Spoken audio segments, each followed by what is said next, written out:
Grandpa?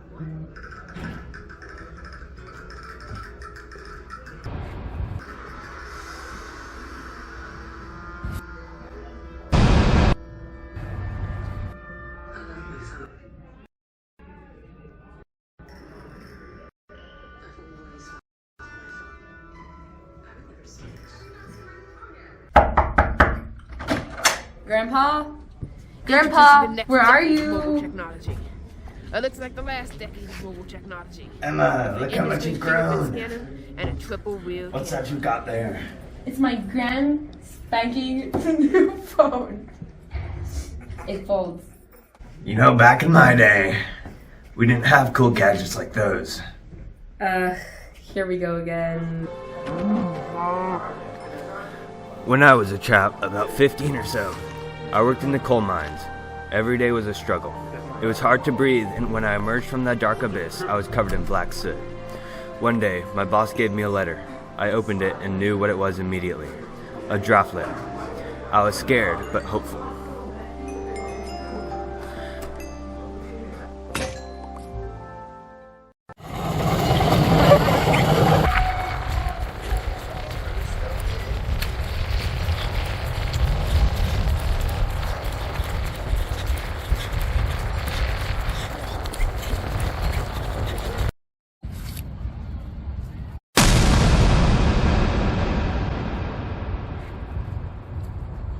I remember it like it was yesterday.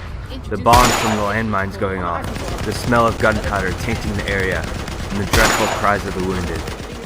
My comrades and I communicated through this new device called a walkie-talkie. A small portable radio that, just like its name, used radio waves to communicate, all while cordless.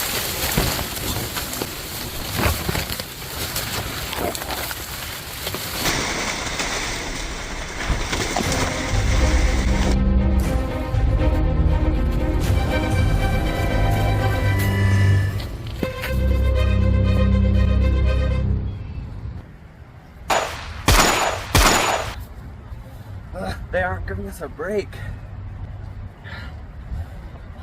General, we need assistance over here.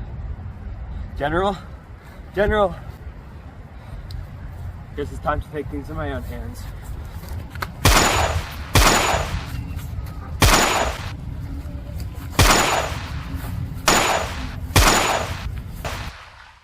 Then, when I came home from the war, I got a hero's welcome. About a year after that, I met with a friend who had a brand new piece of technology called a car phone. It was made by Bell Labs. There were only 11 or 12 bands. It wasn't really reliable and it needed a car battery, but I was impressed. The phones used mobile telephone system. This same friend also worked for a company that dabbled in radio technology. In fact, he told me that he had a friend in Sweden who had seen some new wireless phones installed on trains. He said that they recently switched from a rotary dial to push-button mobile phone. There were some more developments in the early 70s in England, until that memorable day when Sir Martin Cooper invented the cell phone. Yeah, man, that's so cool. How many times do I have to tell you? Sit down and be quiet.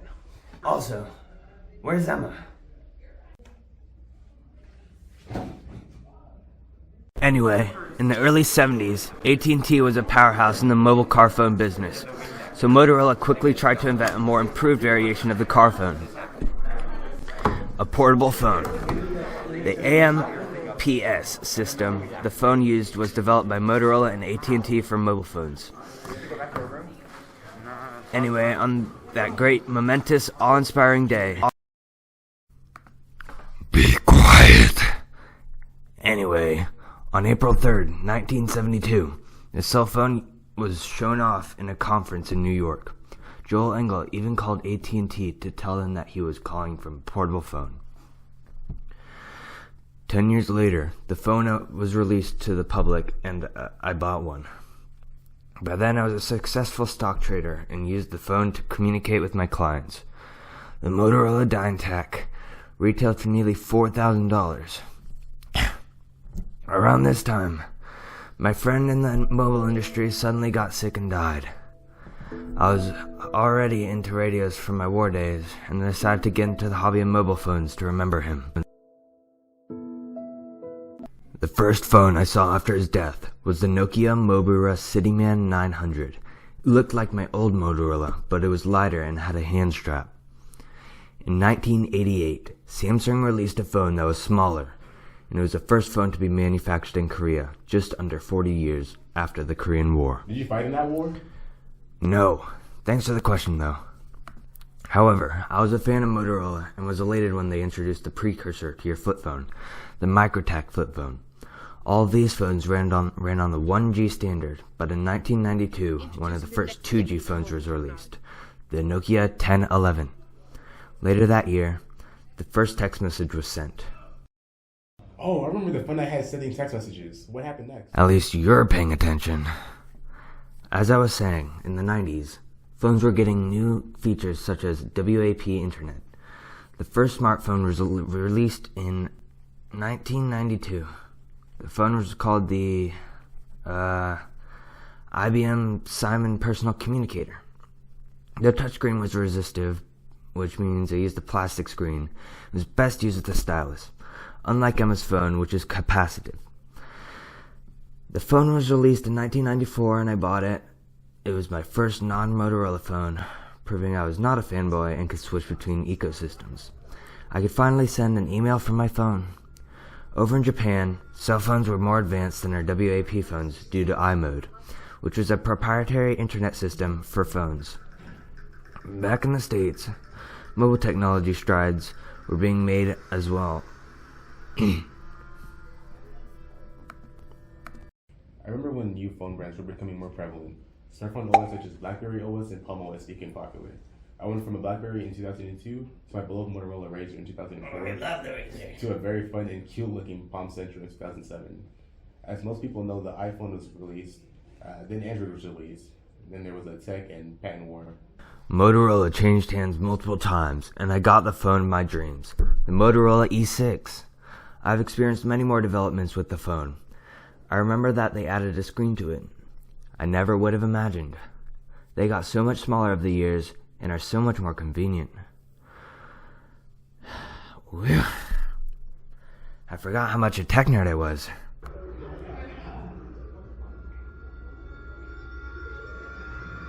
Shots. Stands up by itself.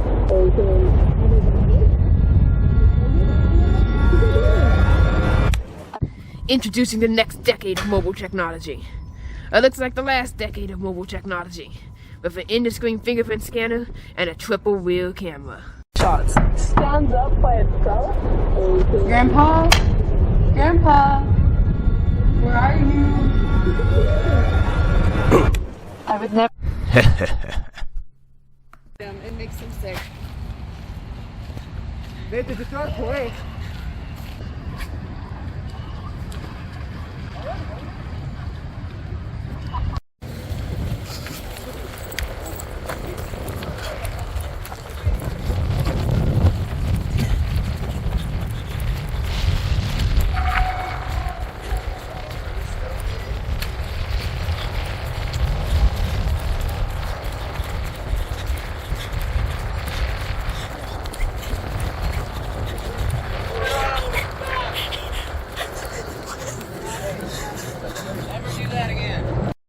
Go.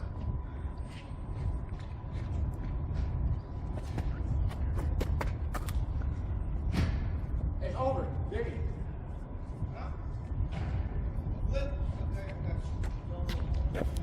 Okay, that's it.